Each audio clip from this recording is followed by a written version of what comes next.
Hello, I'm Sarah, and today we're delving into the political economy of education funding. This topic explores how political and economic dynamics shape the allocation of resources for education. Here's a detailed expansion on each point. First, let's talk about government funding. Governments are typically the primary source of education funding, often subsidizing private education sectors. This highlights the role of the state in ensuring access to education for all citizens, regardless of socio-economic status. Second, we have majority voting. Education funding decisions are often subject to majority voting, reflecting the priorities of the prevailing political climate. This can lead to fluctuations in funding levels based on changing political landscapes, impacting the quality and accessibility of education. Third, let's discuss private education. The presence of private education can influence public education funding differently depending on the political system. In democracies, a significant private sector can incentivize politicians to invest more in public schools to meet the needs of families. Conversely, in non-democratic regimes, public schools might be underfunded if the political elite favors private education.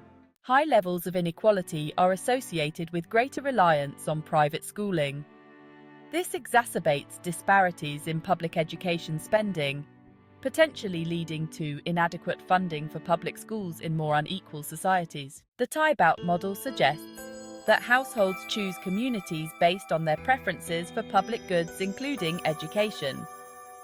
While this can optimize resource allocation, it may also result in segregation and unequal access to quality education based on geographical and socioeconomic factors. Sixth, opting out.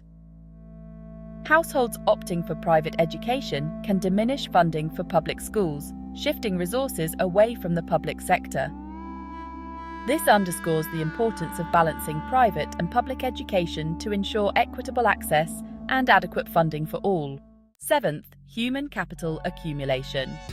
Education funding is vital for human capital development, which drives economic growth. The political economy of education funding shapes investment in human capital, influencing the long-term economic prospects of a society. In conclusion, understanding these dynamics is crucial for formulating effective education policies that promote equitable access to education and foster economic development. By considering the interplay between political, economic, and social factors, policymakers can address disparities and ensure that education remains a catalyst for societal progress. For those eager to delve deeper into our discourse, I invite you to explore the following sources. Please let us know in the comments section which topics you would like us to cover in our upcoming videos. Thank you.